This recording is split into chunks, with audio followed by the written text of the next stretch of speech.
చరిత్రకు ప్రధానంగా ఏంటి సార్ అంటే ఆధారాలు అనేటువంటి ఒక్కసారి మనం చూసుకుందాం సార్.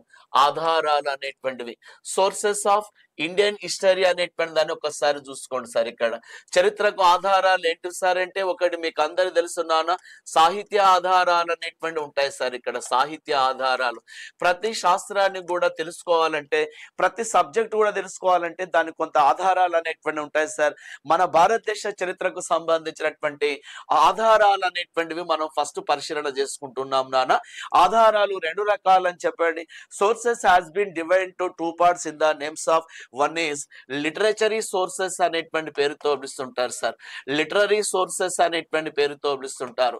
లిటరరీ సోర్సెస్ అనేటువంటిది రెండవది ఏంటి సార్ అంటే పురావస్తు ఆధారాలు అనేటువంటి పేరుతో చెప్పేసేయండి అబ్బా. పురావస్తు ఆధారాలు అనేటువంటివి in the name of archaeological sources అని చెప్పేసేయండి. ఆర్కియాలజికల్ సోర్సెస్ ఓకేనా. సాహిత్య ఆధారాలు, పురావస్తు ఆధారాలు. ఆధారాలు రెండు రకాలు అనేటువంటి చెప్తా ఉంటారు సార్. ఇందులో ప్రధానంగా మీరు తీసుకోండి నాన్న, ఇందులో సాహిత్య ఆధారాలు తిరిగి రెండు రకాలుగా ఉంటాయి మై డియర్ స్టూడెంట్స్. సాహిత్య ఆధారాలు ఎన్ని రకాలు సార్ అంటే రెండు రకాలుగా ఉంటాయి. ఒకటి ఏంటి సార్ అంటే స్వదేశీ రచనలు అనేటువంటి పేరుతో చెప్పండి సార్. ఇక్కడ స్వదేశీ రచనలు అనేటువంటి పేరుతో పిలుస్తుంటారు. ఒకటేంటి సార్ అంటే స్వదేశీ రచనలు అనేటువంటి పేరుతో పిలుస్తుంటారు. రెండవది ఏంటి సార్ అంటే విదేశీ రచనలు అనేటువంటివి అని చెప్పండి. విదేశీ రచనలు in the name of native sources, in the name of foreign sources అని చెప్పేసి రెండు రకాలుగా మనం తీసుకోవచ్చు అన్నట్టు. అంటే మన వాళ్ళు రాసినటువంటి గ్రంథాలు లేదా బయట వాళ్ళు రాసినటువంటి గ్రంథాలు అనేటువంటివి అని చెప్పేసేయండి సార్. ఓకేనా. అదే విధంగా మరి ఇక్కడ స్వదేశీ రచనల దాంట్లో కనుక మనం గమనించినట్లయితే అగైన్ నేటివ్ సోర్సెస్ కూడా మళ్ళీ ఏం జరిగింది సార్ అంటే నేటివ్ ఆ యొక్క స్వదేశీ రచనలు అనేటువంటివి రెండు రకాలుగా ఉంటాయి సార్. ఒకటి మత గ్రంథాలు అనేటువంటివని గుర్తుంచుకోవాలి మై డియర్ స్టూడెంట్స్. మత గ్రంథాలు. రెండవది ఏంటంటే మతేతర గ్రంథాలు, నాన్ రిలీజియన్స్, ఒక్క మతానికి సంబంధించకుండా మతేతర గ్రంథాలు అనేటువంటివని గుర్తించండి సార్. ఒకటి రిలీజియస్ ఆస్పెక్ట్స్ లో రాసినటువంటి వాల్యూమ్స్, నాన్ రిలీజియస్ సంబంధించినటువంటి సెక్యులర్ వాల్యూమ్స్ అనేటువంటిది ఉంటాయి సార్. ఇక్కడ మతపరమైన గ్రంథాలు, మతేతర పరమైన గ్రంథాలు అనేటువంటి రెండు రకాలుగా ఉంటాయి నాన్న మన భారతదేశంలో. దయచేసి ఇక్కడ స్వదేశీ రచనలు, విదేశీ రచనలు. ఆ స్వదేశీ రచనలో మన దేశంలో మత గ్రంథాలు అనేటువంటివి, మతేతర గ్రంథాలు అనేటువంటివి రెండు రకాలుగా మనం తీసుకోవచ్చు అన్నట్టు. ఓకేనా. మళ్ళీ ఇక్కడ దీంట్లో మనం ఏం చేస్తామంటే మత గ్రంథాలు అనేటువంటివి తిరిగి రకరకాలుగా ఉంటాయి సార్. హిందూ మత గ్రంథాలు, బౌద్ధ మత గ్రంథాలు, జైన మత గ్రంథాలు, ఇవన్నీ కూడా ముస్లింల గ్రంథాలు. అదేవిధంగా సిక్కుల గ్రంథము, అది పర్షియన్ల గ్రంథము, అదేవిధంగా మన క్రైస్తవుల పవిత్రమైనటువంటి గ్రంథాలు, ఇవన్నీ కూడా హిందువుల పవిత్ర గ్రంథం ఏదైతే ఇవన్నీ కూడా మత గ్రంథాల కిందకి వస్తాయి మై డియర్ స్టూడెంట్స్. అంటే హిందూ మత కావ్యాలు తీసుకోండి, అదేవిధంగా ఇట్లా అన్ని రకాలైనటువంటి మతాలకు సంబంధించి వాటి ద్వారా కూడా మన దేశ చరిత్రకు సంబంధించినటువంటి మన యాటిట్యూడ్స్ ఏంటివి, మన సాంప్రదాయాలు ఏంటివి, మన జీవన విధానాలు ఏంటివి, మన భారతదేశ చరిత్ర యొక్క ఔన్నత్యం ఏంటి అనేటువంటి దాంతో వివరిస్తున్నాయి. కాబట్టి వేదాలు తీసుకోండి, వేదాంగాలు తీసుకోండి, ఇట్లా రకరకాల షడ్ దర్శనాలు తీసుకోండి, ఉపనిషత్తులు అనేటువంటి తీసుకోండి, అండ్ ఆల్సో పురాణాలు అనేటువంటివి తీసుకోండి సార్. ఇతిహాసాలు, ఉపవేదాలు, బ్రాహ్మణాలు, అరణ్యకాలు, ఇవన్నీ కూడా మన హిందూ మతానికి సంబంధించినటువంటి కావ్యాల కింద మనం పరిశోధన చేసుకోవచ్చు మై డియర్ స్టూడెంట్స్. ఓకేనా. ఒకసారి నేను దాంతో మనం మాట్లాడుకుంటాం నాన్న. ఇంకా ఇక్కడ ప్రధానంగా ఒక విషయం గమనించండి సార్ మై డియర్ స్టూడెంట్స్. పురావస్తు ఆధారాలు తిరిగి మూడు రకాలుగా ఉంటాయి నాన్న. ఇందులో ఒకటి ఏంటి సార్ అంటే శాసనాలు అనేటువంటివి అని చెప్పండి సార్. శాసనాలు అనేటువంటివి. ఓకేనా. ఈ పేజ్ మార్చేసేద్దాం మనం. శాసనాలు. రెండవది ఏంటి సార్ అంటే నాణ్యములు అనేటువంటి పేరుతో పిలుస్తుంటారు సార్. నాణ్యములు అనేటువంటి. మూడవది ఏంటి సార్ అంటే కట్టడాలు అనేటువంటి పేరుతో పిలుస్తుంటారు సార్. కట్టడాలు ఇన్ ద నేమ్ ఆఫ్ వాటిని ఏమంటారు సార్ అంటే ఇన్స్క్రిప్షన్స్ అనేటువంటి పేరుతో పిలుస్తారని చెప్పండి సార్. ఇన్స్క్రిప్షన్స్. కాయిన్స్ అనేటువంటి పేరుతో పిలుస్తారని చెప్పేసండి సార్. మాన్యుమెంట్స్ అనేటువంటి పేరుతో పిలుస్తారని చెప్పండి సార్. మాన్యుమెంట్స్ అనేటువంటిది. ఓకేనా. దయచేసి మీరు మాత్రం ఇవన్నీ గుర్తుంచుకునే ప్రయత్నం చేయాలి. ఇన్స్క్రిప్షన్స్ అంటే శాసనాలు అనేటువంటివి, నాణములు అనేటువంటివి, కట్టడములు అనేటువంటి పేరుతో పేరుతో పిలుస్తుంటారు. దీని మీద కూడా నేను మీకు డీటెయిల్ ఇన్ఫర్మేషన్ ఇస్తాను మై డియర్ స్టూడెంట్స్. ఓకేనా? ఫస్ట్ అయితే మనం ఇప్పుడు ఆధారాలు ఏంటివి సార్ అంటే, ఆధారాలు రెండు రకాలను తీసుకున్నాం సార్. ఒకటి సాహిత్య ఆధారాలు, రెండవది ఏంటంటే పురావస్తు ఆధారాలు చెప్పేసేయండి. ఆ సాహిత్య ఆధారాలు తిరిగి స్వదేశీ రచనలు, విదేశీ రచనలు. ఈ స్వదేశీ రచనల్లో మత గ్రంథాలు ఉన్నాయి, మతేతర గ్రంథాలు అనేటువంటివి ఉన్నాయి.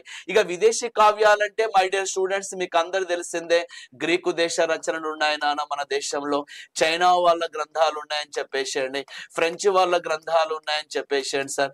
ఇంకా ఏంటి సార్ అంటే ఇటాలియన్లు రాసినటువంటి గ్రంథాలు ఉన్నాయని చెప్పండి, ఇటాలియన్స్ అనేటువంటి వాళ్ళు అని చెప్పండి. గ్రీకు దేశం వాళ్ళు, చైనా దేశం వాళ్ళు, ఫ్రెంచ్ వాళ్ళు, ఇటాలియన్స్ అనేటువంటి వాళ్ళు, పర్షియన్స్ అనేటువంటి వాళ్ళని కూడా చెప్పవచ్చు సార్. పర్షియన్లు కూడా, మన పారశీకులు కూడా మన భారతదేశానికి వచ్చి ఎన్నో రకాలైనటువంటి గ్రంథాలు రాస్తారు సార్. ఇబన్ బట్టూటా లాంటి ఆఫ్రికా దేశానికి చెందినటువంటి, ఆఫ్రికా ఖండవాసి, మొరాకో దేశవాసి, ఆయన కూడా వచ్చి మన దేశ చరిత్ర గురించి రాసిండు సార్. ముఖ్యంగా మొరాకో అనేటువంటి వాళ్ళు, ఆఫ్రికా నుంచి వచ్చినటువంటి మొరాకో దేశస్థుడు అనేటువంటి ఇబన్ బట్టూటా రచనలు కూడా విదేశీ రచనలో మనం తీసుకోవచ్చు నాన్న మై డియర్ ఫ్రెండ్స్. ఓకే, ఒకసారి మీరు ఇక్కడ ఈ పిక్చర్ మీకు తెలిస్తే బాగుంటుందని మనకి ఇక్కడ ప్లాన్ చేస్తున్నాను. ఆధారాలు అనేటువంటివి స్వదేశీ రచనలు, విదేశీ రచనలు. స్వదేశీ రచనలు తిరిగి రెండు రకాలు, ఒకటి మత గ్రంథాలు, మతేతర గ్రంథాలు. దీన్ని నేను టచ్ చేస్తాను నెక్స్ట్ పేజీలో.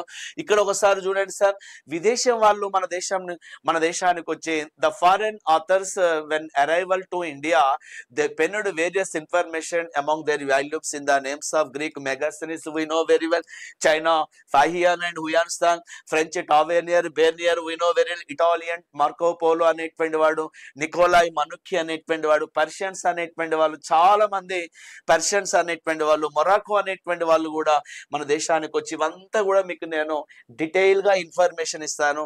మంచి హ్యాపీగా మీరు నిదానంగా మీ యొక్క ప్రిపరేషన్ ప్రారంభించండి sir. This is the first topic of our ancient Indian history నాన్న. ఆధారాల పైన మనం తీసుకునేటువంటి ప్రయత్నంలో ఉన్నాం ఇక్కడ, రైట్. ఇంకా మరి మత గ్రంథాలు అనేటువంటి ఒక్కసారి చూద్దాం సార్. ఇక్కడ మత గ్రంథాలు అనేటువంటివన్నీ చూడండి సార్. ఇక్కడ మత గ్రంథాలు అంటే ఒక్క మతానికే సంబంధించినటువంటి గ్రంథాలు ఉంటాయి సార్. ఒక్క రిలీజియస్ ఆస్పెక్ట్స్ సంబంధించినటువంటి ఉంటాయి సార్. ఇక్కడ రిలీజియస్ కి సంబంధించినటువంటివి, రిలీజియస్ వాల్యూమ్స్ అనేటువంటి పేరుతో పిలుస్తుంటారు సార్. రిలీజియస్ వాల్యూమ్స్ అనేటువంటి పేరుతో పిలుస్తుంటారు. ఆ మత గ్రంథాలు ఏంటివి సార్ అని ఒకవేళ మన క్వశ్చన్ వస్తే మాత్రం దయచేసి మీరు ఇక్కడ హిందూ మత గ్రంథాలు అనేటువంటి ఒక విషయం మీకు గుర్తుండాల.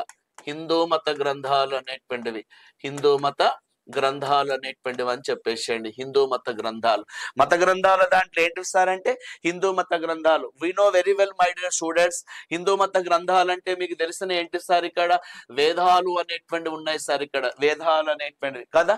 అదే విధంగా వేదాలు మొత్తం ఏంటంటే 4 అని చెప్పండి. ఇక్కడ ఉపవేదాలు అనేటువంటివి ఉంటాయి మై డియర్ స్టూడెంట్స్. ఉపవేదాలు అనేటువంటివి, ఉపవేదాలు కూడా ఎన్ని సార్ అంటే 4 అని చెప్పండి. సబ్ వేదాస్ అనేటువంటి పేరుతో పిలుస్తుంటారు.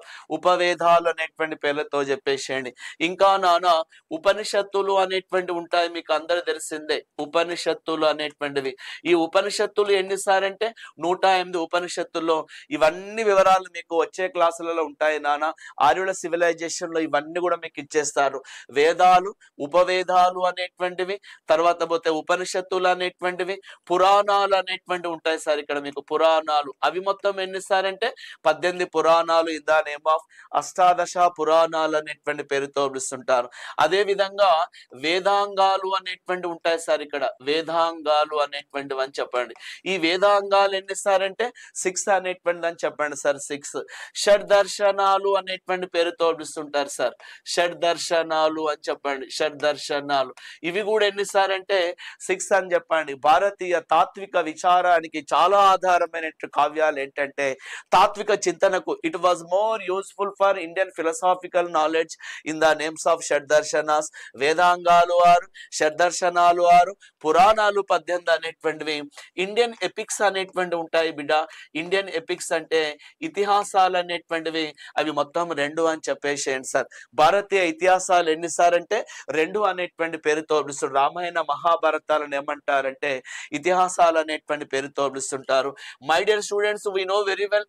ఇంకా మీకు తెలిసింది ఏంటి సార్ అంటే భగవద్గీత అనేటువంటిది కూడా నాన్న, భగవద్గీత అనేటువంటిది భాగవతం అనేటువంటి పేరుతో పిలుస్తుంటారు. భాగవతం 12 స్కంధాలతో రాయబడ్డటువంటిది. ఇందులో 701 శ్లోకాలు ఉంటాయి. ఇందులో 12 భాగాలు అనేటువంటి ఉంటాయి. ఇందులో భాగాలను ఏమంటారు సార్ అంటే స్కంధములు అనేటువంటి పేరుతో పిలుస్తారు. మీకు అందరు తెలుసు. ఇతిహాసాలు, రామాయణ మహాభారతాలు, భగవద్గీతలో మొత్తం శ్లోకాలు ఎన్ని సార్ అంటే 18, మన 701 శ్లోకాలు అనేటువంటివి. It was main source for hour Hindu religion and also Indian history అని చెప్పండి. భారతదేశ చరిత్రకు ఇవన్నీ కూడా చక్కని ఆధారాలు. ఇవన్నీ తెలుసుకుంటే మంచి ఒక చక్కని పరిపూర్ణమైనటువంటి జ్ఞానం మీకు వచ్చేటందుకు అవకాశం ఉంటుందని చెప్పుకోవచ్చు బిడ్డ. ఓకేనా? హిందూ మత గ్రంథాలు అనేటువంటి పేర్లతో చెప్పేసేయండి. ఒక్క మతాన్ని గురించే రాసినటువంటి గ్రంథాలు అని చెప్తుంటాం వీటికి. అందుకనే వీటికి హిందూ మత రిలీజియస్ వాల్యూమ్స్ అనేటువంటి పేరుతో పిలుస్తుంటారు నాన్న. అదే విధంగా జైనిజానికి సంబంధించినటువంటి వాల్యూమ్స్ కూడా ఉన్నాయి మన దగ్గర. జైనిజం అంటే మతపరమైనటువంటి విషయాల గురించి మనం మాట్లాడుతున్నాం కాబట్టి ఆ మతానికి సంబంధించినటువంటి కావ్యాలలో భారతదేశంలో పుట్టినటువంటి ఒక అద్భుతమైనటువంటి మతం మీకు అందరూ తెలుసు, Jainism. We know very well. ఆ జైన మతానికి సంబంధించినటువంటి అద్భుతమైనటువంటి గ్రంథాలను ఏమంటారు సార్ అంటే అంగాలు అనేటువంటి పేరుతో పిలుస్తారు. అబ్బా, అంగాలు అనేటువంటి పేరుతో పిలుస్తుంటారు. అంగాస్. ఓకేనా? అంగాస్. మొత్తం ఎన్నిసార్లు అంగాలంటే 12 అంగాలు అనేటువంటివి అని చెప్పండి.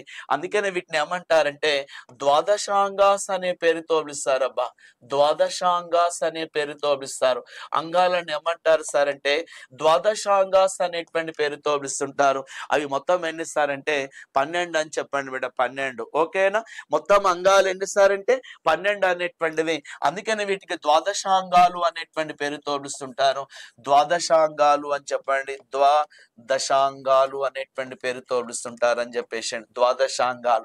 ఈ అంగాలు ఏ భాషలో రాసినాయి అని ఒకవేళ మనకు రేపు క్వశ్చన్ వస్తే మాత్రం మీరందరూ చెప్పాల్సిందే అర్థమాగధి భాష అని చెప్పేసేయండి. అర్థమాగధి. ఓకే? అంగాస్ ఆర్ పెన్నుడ్ ఇన్ అర్థమాగధి లాంగ్వేజ్ అని చెప్పండి. ఏ భాషలో రాశారు సార్ అంగాలు అనేటువంటి అంటే అర్థమాగధి. జైనుల పవిత్ర గ్రంథాలను ఏమంటారంటే అంగాలు అనేటువంటి పేరుతో పిలుస్తుంటారు. హిందువుల పవిత్ర గ్రంథం ఏంటి సార్ అంటే భగవద్గీత అనేటువంటి. We know very well. ఆ భగవద్గీతను సంకలనం చేసింది ఎవరు సార్ అంటే వేద వ్యాసుడు అనేటువంటి వాడు మనకు అందరూ తెలుసు. మహాభారతంలోని భీష్మ పర్వం 6వ పర్వం అయినటువంటి భీష్మ పర్వం నుంచి గ్రహించబడ్డదే ఆ భగవద్గీతలోని 700 శ్లోకాలు అని చెప్పండి. దానికి మరొక పేరు గీతోపదేశం అనేటువంటి. What Bhagavad Gita to Hindu religion same manner. ఆ యొక్క అర్థం అంగాస్ also the Ollie the worship volumes to Jainism అని చెప్పండి. జైనిజం. ఓకేనా? భగవద్గీత హిందువులకు ఎంత గొప్ప ప్రామాణిక కావ్యమో జైన మతస్థులకు అంత గొప్ప ప్రామాణిక కావ్యంగా ఈ అంగాలు అనేటువంటి పేరుతో పిలుస్తున్నారు. జైనుల ప్రచార భాష మాత్రం ఏంటి సార్ అంటే సంస్కృత భాష. జైనుల పవిత్ర గ్రంథాలు మాత్రం ఈ భాషలో రాశారంటే అర్థమాగధి భాషలో రాస్తారని చెప్పండి. అర్థమాగధి చాలా చాలా ఇంపార్టెంట్. ఇవి హిందువులవి, జనులకు సంబంధించినటువంటివి. అదే విధంగా బౌద్ధులకు సంబంధించినటువంటి పవిత్రమైనటువంటి గ్రంథాలు ఉన్నాయి బిడ్డ. బౌద్ధులకు సంబంధించినటువంటి ఇవన్నీ కూడా మీకు తెలుసుకుంటే ఇవాళ మనం ఏంటంటే ఈ కంటెంట్ లో ఈ చాప్టర్ లో మనము ఈ సోర్సెస్ అనేటువంటి మొత్తం తెలుసుకుంటే ఇన్ డెప్త్ టాపిక్ మొత్తం కూడా మనం కంటిన్యూషన్. జైనిజం అని పెద్ద లెసన్ ఉంటుంది, బుద్ధిజం అనేటువంటిది. అక్కడ ఇన్ డెప్త్ సబ్జెక్ట్ మనం తీసుకోవచ్చు అన్నట్టు. బౌద్ధుల పవిత్ర గ్రంథాలు, బౌద్ధ మత గ్రంథాలు అనేటువంటివని చూడండి. అబ్బా, బౌద్ధ మత గ్రంథాలు మీకు అందరు తెలుసున్నానా? బౌద్ధ మత అంటే ఇంకా జైన మత గ్రంథాలు తీసుకోవచ్చు, చాలా ఉన్నాయి. ఇంకా కూడా మనం తీసుకున్నట్లయితే మీకు అందరు తెలుసు జీన వల్లభుడు అనేటువంటి వాడు రాసినటువంటి అద్భుతమైనటువంటిది. అదే విధంగా హేమచంద్ర సూర్య అనేటువంటి వాడు, హేమచంద్రుడు రచించినటువంటి పరిశిష్ట పర్వం, ఎన్నో రకాలైన శాసనాలు. జీన వల్లభుడు, పంపడు అనేటువంటి వాడు. తర్వాత పోతే Konda Kundacharya, they penned various volumes. It was main source for our Jainism. ఓకేనా?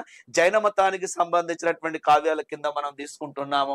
అదేవిధంగా బౌద్ధ మత గ్రంథాలను కనుక ఒక్కసారి కనుక మనం పరిశోధన చేసినట్లయితే బౌద్ధ మత గ్రంథాలు the worship volumes of Buddhism name goes to పీఠికలు అనేటువంటివి అని చెప్పండి బిడ్డ.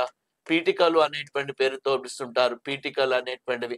ఈ పీఠికలు మొత్తం ఎన్నిసారంటే 3 అంటారు కాబట్టి అందుకని వీటిని ఏమంటారంటే త్రిపీఠికలు అనేటువంటి పేరుతో పిలుస్తుంటారు. సింప్లీ త్రిపీఠికలు. ఓకేనా? పీఠికలు అంటే బోర్లించిన గంపలు వలె ఉంటాయని చెప్పండి. బోర్లించిన గంపలు అని అర్థం. పీఠికలు అనేటువంటివి ఆ యొక్క ఏ మతానికి చెందిన పవిత్ర గ్రంథాలంటే బౌద్ధ మతానికి చెందిన పవిత్ర గ్రంథాలు. ఇవి ఏ భాషలో రాయబడతాయి సార్ అంటే పాలీ భాషలో రాయబడతాయి అని చెప్పేసేయండి సార్. పాలీ లాంగ్వేజ్ అని చెప్పండి. Pitakas the worshipped volumes of Buddhism, it was penned in Pali language, that is the worship language to Buddhism అని చెప్పేసేయండి సార్. పీఠికలు అనేటువంటివి. ఈ పీఠికలు మొత్తం ఎన్ని సార్ అంటే 3 అని చెప్తున్నాము. అందులో ఒకటి ఏంటి సార్? సుత్త పీఠక, వినయ పీఠకం అనేటువంటిది, అభిధమ్మ పీఠకం అనేటువంటిది అని చెప్పండి. అభిధమ్మ పీఠకం అనేటువంటిది, సుత్త పీఠకం, వినయ పీఠకం, అభిధమ్మ పీఠకం అనేటువంటి పీఠికలు ఉంటాయి నాన్న. మొత్తం 3 పీఠికలు అనేటువంటి ఇన్ఫర్మేషన్ చెప్పేసేయండి సార్. ఈ పీఠికలలో మొదటి పీఠికను ఎవరు రాశారు సార్ అంటే వెరీ వెరీ ఇంపార్టెంట్. ఆయన ఎవరు సార్ అంటే ఆనందుడు అనేటువంటి వాడు రాస్తాడు. ఈ వాజ్ కజిన్ టు బుద్ధుడు అని చెప్పేసేయండి. వినయ పీఠక పెన్నుడు బై ఎవరు సార్ అంటే ఉపాలి అనేటువంటి వాడు రాస్తాడు అని చెప్పేసేయండి. అబ్బా, ఉపాలి అనేటువంటి వాడు అని చెప్పండి. ఉపాలి అనేటువంటి వాడు అని చెప్పేసేయండి. ఉపాలి. అదే విధంగా అభిధమ్మ అనేటువంటి పీఠికను ఎవరు సార్ రాసిందంటే మొగ్గలి పుత్తతిస్స. మొగ్గలి పుత్తతిస్స. మై డియర్ స్టూడెంట్స్, ఇవి కనుక మీరు నేర్చుకుంటే మాత్రం మీకు చాలా నాలెడ్జ్ ఉన్నట్లు లెక్క నాన్న.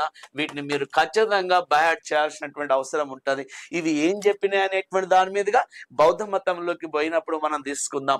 అందులో భాగాలేంటివి, సుత్త పీఠకంలో భాగాలేంటి, వినయ పీఠకంలో భాగాలేంటి, అభిధమ పీఠకంలో భాగాలేంటి, అవి ఏం చెప్తా ఉన్నాయి అనేటువంటి దాంతో మన బుద్ధిజం లెసన్ వచ్చినప్పుడు మనం దాంట్లో చూసుకుందాము. ఇంతవరకు మాత్రం ఇది గుర్తుంచుకోండి. ఓకేనా? ఇంకా చాలా గ్రంథాలు ఉన్నాయి బౌద్ధ మతానికి సంబంధించినటువంటి కావ్యాలు.